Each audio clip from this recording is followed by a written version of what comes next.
السلام عليكم ورحمة الله وبركاته أعزائي المشاهدين، أهلا وسهلا بكم وحلقة جديدة من حلقات الأهلوية في الريف. النهاردة الخميس بإذن الله بكرة النادي الأهلي فرحنا قدام الترجي التونسي بإذن الله.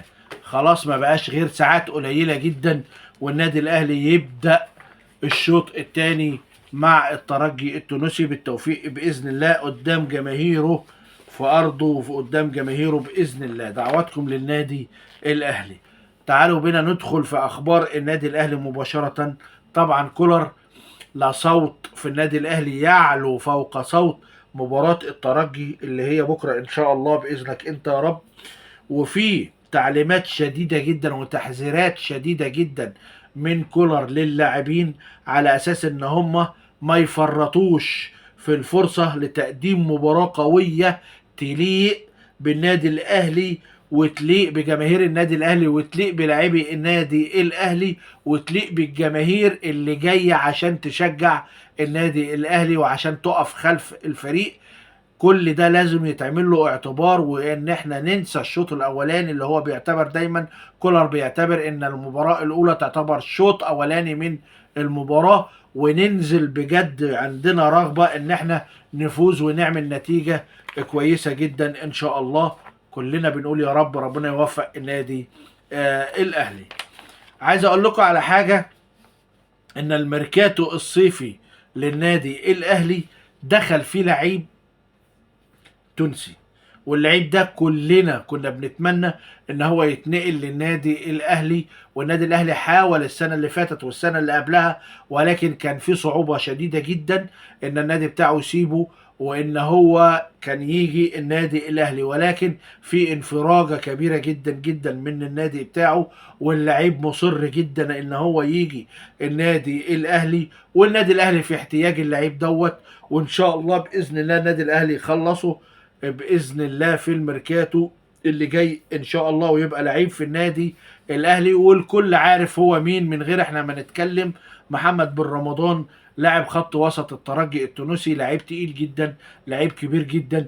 لو جه النادي الاهلي هيبقى خلاص النادي الاهلي وجد ضلته في اللاعب ده اللي بقاله كام سنه بيدور على لعيب زيه في الستايل بتاعه في الامكانيات الكبيره بتاعته. ان شاء الله النادي الاهلي يبقى محمد بن رمضان لعيب في النادي الاهلي بداية من الموسم الجاي باذن الرحمن. عايز اقول لكم على حاجة، محمد عبد المنعم نجم النادي الاهلي والمنتخب المصري راح زار الونش في المستشفى ووقف جنبه وسنده ووساه في الإصابة اللي حصلت له والمحنة اللي هو فيها، وبيدعمه من الإصابة اللي هي جات له. وإن شاء الله ما يعني موقف جميل جدا من محمد عبد المنعم، وبإذن الله الونش يرجع أفضل وأفضل. محمد عبد المنعم لعيبة النادي الأهلي ومن قبلهم جمهور النادي الأهلي اللي سند اللاعب ووقف معاه وبيسنده في بعد الإصابة اللي حصلت له، وبيتمنى له الشفاء العاجل وان هو يرجع افضل من الاول. وزي ما انتم شايفين اهوت كل النقاد كل الرياضيين كل الدنيا كلها اشادت بموقف اللاعب محمد عبد المنعم، وهي دي الروح الرياضية وهو ده اللي احنا بنشوفه بين اللاعبين وبعضها. ولكن ما بنخلاش من نوعية خالد الغندور اللي بتعمل فتنة وتتعب نفسية الناس من بعضها ونفسية اللاعبين ويعمل تفرقة ما بين الناس كلها. زي خالد الغندور الناس كويسة هي زي الفل مع بعض، والدنيا كلها بتدعم الونش وبتتمنى له ان هو ربنا يشفيه ويرجع بسرعة ان شاء الله للزمالك ولمنتخب مصر. لعيب محترم وخلوق، ولما يبقى لعيب في امكانيات الونش وفي اخلاق الونش لازم الكل يقف جنبه، لازم الكل يسنده، لازم الكل يدعي له بالشفاء باذن الله. عايز اقول لكم ان الكاف النهارده بره النادي الاهلي من التهم اللي منسوبه اليه من عيوطه الكاف الهلال السوداني. والنادي لا الكاف بره النادي الاهلي من قضيه العنصريه اللي كان رافعها عليه في الكاف الهلال السوداني. ورجعت اداره نادي الهلال تعيط وتبكي وتولول زي الولايه بالظبط، انا ما اعرفش العيوطه ده مش هيبطل عياط ولا ايه، زعلانين بجد ومالين الدنيا صريخ وعويل بسبب ان الكاف بره النادي الاهلي. بجد الواحد مش عارف يقول ايه للناس دي، ولا عارف يعني الناس ديت وضعها ايه بالظبط. هي الناس ديت عقلها سليم؟ هل الناس ديت عقلها مش سليم؟ الناس ديت عقولها ايه؟ عقول عصافير؟ عقول اطفال؟ ولا نظامهم ايه؟ احنا مش عارفين بالظبط، ولا طبيعة عقولهم ايه؟ مش عارفين. عموما الناس ديت يا اما قابضين، وعشان كده هم النحب والعويل والصريخ والصويت كل شوية. اكيد اكيد اتقال لهم الفلوس اللي انتوا خدتوها ما عملتوش بيها. عموما خليه يعيط زي ما هو عايز.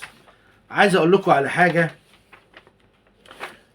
حمدي فتحي بيجيله عروض، جاي له عروض من قطر، وكلنا سمعنا ان في عروض كتير جدا واصلة لحمدي فتحي عن طريق الأندية القطرية. أنا بحكم إن أنا متواجد في الدوحة أعرف جيد جدا الأندية القطرية، أعرف أندية القمة مين، وأعرف أندية الوسط مين، وأعرف أندية المؤخرة مين، وأعرف مين اللي بينافس على البطولات، وأعرف مين اللي هو بيبقى في وسط الجدول، ومين اللي بيبقى في آخر الجدول. أنا اتصدمت لما عرفت إن فريق الوكرة هو اللي عايز يتعاقد مع محمد عبد المنعم، وبمبلغ ايه؟ ب 2 مليون دولار. 2 مليون دولار دي ايه؟ كان زمان دول يندفعوا في ناشئ، يندفعوا في واحد لسه ما عندوش الخبرة الكافية والقوية بتاعت محمد عبد المنعم. لكن محمد عبد المنعم قيمته كبيرة جدا. محمد عبد المنعم لاعب منتخب اول واساسي. محمد اسمه حمدي فتحي. حمدي فتحي لاعب منتخب مصر اساسي. حمدي فتحي لاعب النادي الاهلي ركيزه اساسيه في وسط ملعب النادي الاهلي. حمدي فتحي لاعب له تاريخ، لاعب قوي جدا، لاعب امكانياته تأهله انه يلعب في اعرق واقوى واكبر الانديه. مش نادي الوكرة اللي يفاوض حمدي فتحي ويبعت له 2 مليون دولار. مش قيمة حمدي فتحي اللي 2 مليون دولار. 2 مليون حمدي فتحي قيمته 4 مليون دولار، 5 مليون دولار. لكن تقول لي 2 مليون دولار لحمدي فتحي، اقول لك لا، انت بتبخس اللاعب حقه.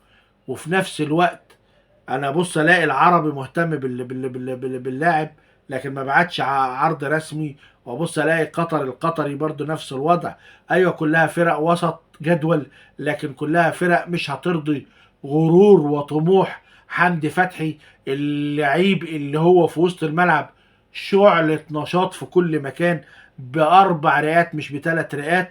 وفي الاخر تيجي تقول لي ان انا اجيبه في فرقه ممكن تكون بتصارع على الهبوط كل سنه، او يا دوب بتصارع ان هي تاخد مركز متقدم في وسط الجدول، وتقول لي ان انا هرضي غرور حمدي فتحي. لا، الكلام ده مش هيرضي غرور حمدي فتحي حتى لو كانت فيها امكانيات ماديه له هو بس. ولكن حتى العرض اللي متقدم عرض ضعيف جدا. انا ليا وجهة نظر وببص على العروض ديت من جهة تانية خالص يمكن محدش واخد باله منها، وان المقصود بيها ان في حد متدخل في الموضوع عشان يشغل حمدي فتحي عن اللعب مع النادي الاهلي. هو يعلم تماما ان حمدي فتحي هو القلب النابض في وسط ملعب النادي الاهلي مع مروان عطية، وان حمدي فتحي لما ينشغل بالعروض هيتأثر مستواه، وبالتالي هيأثر على النادي الاهلي ومسيرة النادي الاهلي. وده ما يتفهمش غير كده. حمدي فتحي من يعني امكانياته تخلي السد يفاوضوا، تخلي الاخويه تفاوضوا فرق المقدمه اللي موجوده في قطر. لكن مش فرقه زي فرقه الوكره. فريق زي الريان اقول لك ماشي، لكن مش فريق زي الوكره ويبعت 2 مليون دولار. ايه 2 مليون دولار في سوق الانتقالات اللي في الظروف الحاليه اللي احنا فيها؟ ولا اي حاجه. انا من رايي ان حمدي فتحي اكبر من كده بكتير بكتير بكتير جدا جدا جدا. عايز اتنقل برضو لنقطة تانية واقول لكم على حاجة. ان ان الايام يعني الاول نتكلم في عايز اقول لكم ان النادي الاهلي خد خطوة حلوة جدا جدا جدا في اجتماعاته اللي فاتت ديت اول امبارح. وانا قلت لكم في الحلقة بتاعت امبارح ان النادي الاهلي خد قرارات ايجابيه جدا، منها ان الكابتن محمود الخطيب ادى الشؤون القانونيه بقياده المستشار محمد عثمان الضوء الاخضر ان هم على طول يبداوا في رفع بلاغات ضد كل الناس اللي تتناول سيرة النادي الأهلي بأي سوء وبتزيف الحقائق، واللي بيتكلموا كذب على النادي الأهلي.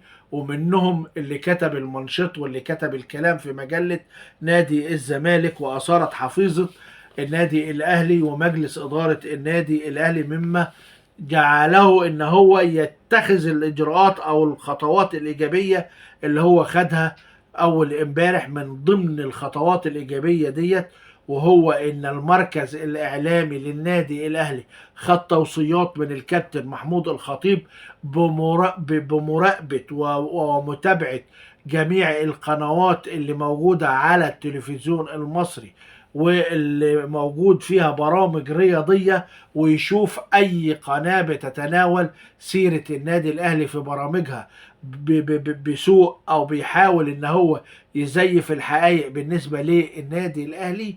ممنوع التعامل مع هذه القنوات نهائيا، ومنع النجوم النادي الاهلي ومنع المسؤولين ومنع المدربين، مش في كرة القدم بس ولكن في الالعاب الجماعية والالعاب الفردية، في كل الالعاب الرياضية للنادي الاهلي، بعدم التعامل مع هذه القنوات. واخبار النادي الاهلي تطلع بعد كده من المركز الاعلامي، مفيش ولا خبر يروح للقنوات ديت، وقطع التعامل مع القنوات ديت في كل حاجة.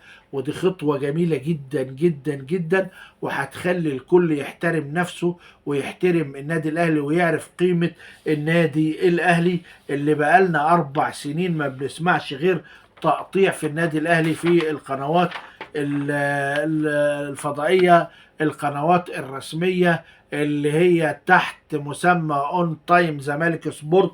واحنا بنشوف اللي بيحصل للنادي الاهلي فيها ايه بالظبط.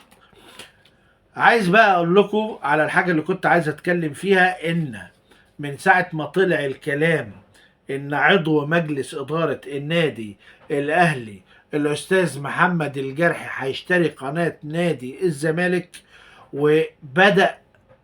بدأ اللي موجودين في نادي الزمالك زي خالد الغندور واحمد جمال بدأوا ان هم يتكلموا كويس على لعيبة النادي الاهلي وعلى ادارة النادي الاهلي وعلى النادي الاهلي وعلى نجوم النادي الاهلي. وطلع شفنا النهارده ولا امبارح برضو طلع خالد الغندور بيشرح لجمهور نادي الزمالك، انتوا ما تزعلوش لما انا اتكلم على النادي الاهلي وده حق وده وكذا ولاعيبه النادي الاهلي. طب قبل كده ما كانش في حق ليه يا خالد الغندور؟ عموما بشاير محمد الجرحي ظهرت، وخصوصا ان راح كتابيا جوابات للكل واللي عاملين في القناة بعدم تناول سيرة النادي الأهلي أو المنافس بأي سوء، عدم تزييف الحقائق، عدم نشر كلام غير حقيقي أو الكلام في أي موضوع غير حقيقي على النادي الأهلي، والالتزام بميثاق العمل الإعلامي الرياضي، والالتزام أيضا في كل المواضيع اللي موجودة وكل يلتزم بناديه. وشفنا بدأ الالتزام يظهر على قناة نادي الزمالك، ونتمنى ان هو يستمر على طول هذا الالتزام. عايز اقول لكم بقى على خبر رياضة عالمية، وبعد كده بإذن الله كل الحلقات بتاعتنا هنبدأ نقسمها النادي الأهلي، وهنجيب برضو أخبار نادي الزمالك والأندية المصرية كلها، وهنجي نعمل فقرة عالمية كل حلقة بإذن الله. هنقسم الحلقة بتاعتنا عشان تبقى حلقة دسمة جدا للمشاهدين بإذن الله. عايز أقول لكم بس على خبر كده، مانشستر سيتي طبعا كلكم عارفين النتيجة، لكن أنا بتكلم فيها من اللي أنا شفته ومن اللي أنا تابعته. شيء جميل جدا، حاجة كده متعة كده أنا شفتها، عشان كده أنا بتكلم. أنا عارف إن حضراتكم عارفين إيه النتيجة، بس أنا بقول لكم إن مانشستر سيتي فعلا يقسو على ريال مدريد. مانشستر سيتي يعني بيدي ريال مدريد علقة موت، علقة موت في المباراة دي. مانشستر سيتي في المباراة دي لم يرحم تاريخ ريال مدريد، ولم يرحم لاعبي ريال مدريد، ولا اسم لاعبي ريال مدريد، ولا تاريخ لاعبي ريال مدريد. كسر كبريائهم وهزمهم 4-0. ويا ريتها، يا ريتها كانت هزيمة عادية بدون أداء، ولكن الأداء هو اللي كان فيه مذلة وكسرة نفس للاعبي ريال مدريد في المباراة دي. المباراة دي كانت عبارة عن وجبة دسمة من الرياضة، تخليك بعد المباراة ديت انت مش حابب ان انت تتفرج على اي كورة، مش حابب ان انت تروح يمة الدوري المصري ده خالص اصلا عشان تتفرج زي النهاردة كده المباراة اللي شغالة الزمالك واسوان ده. ديت يبقى تلوث رياضي، هيجيلك تلوث رياضي بعد مباراة مانشستر سيتي وريال مدريد. بصراحة صعد مانشستر سيتي على حساب ريال مدريد بعد ما اهان واذل ريال مدريد في المباراه دي. ده كانوا بيلعبوا، كنت تحس ان ريال مدريد 3 4 لعيبه على 11 لعيب من مانشستر سيتي. شيء يفوق الخيال، شيء يعني قمة المتعة الكروية اللي كانت موجودة في المباراة دي. في نهاية المباراة في المؤتمر الصحفي جوارديولا قال لك ايه؟ جوارديولا قال لك الآن أستطيع أن أعلنها بأننا أخذنا بالصقر من ريال مدريد. على الجانب الآخر أنشيلوتي قال لك إيه؟ قال لك مانشستر سيتي يستحق الفوز بجدارة، يستحق الفوز بجدارة، فقد تلاعب بريال مدريد. ريال مدريد لم يحضر في هذه المباراة. كانت مباراة قمة في الأداء، قمة في المتعة الرياضية، قمة في كل شيء من اللاعبين، من كل حاجة مانشستر سيتي عملها في المباراة ديت. بجد بجد كانت وجبة دسمة من الرياضة العالمية. شكرا أعزائي المشاهدين. بس قبل ما تطلع من فضلك انزل اعمل لايك واعمل شير عشان خاطر الحلقة توصل اغلب الناس على اليوتيوب من الاهلاويه الجمال زيكم. وما تنساش تعمل لايك، هي مش هتوصل الا بفضل لايكاتكم باذن الله يا اعظم جمهور. وبرجو من اللي بيسمعني لاول مره ينزل بسرعه يعمل اشتراك في القناه ويفعل زر الجرس من علامه الكل عشان يوصلوا كل جديد من قناتكم، قناة الأهلاوية في الريف. شكرا أعزائي المشاهدين، وإلى أن ألتقي بكم في حلقة قادمة إن شاء الله. لكم تحياتي والسلام عليكم ورحمة الله وبركاته.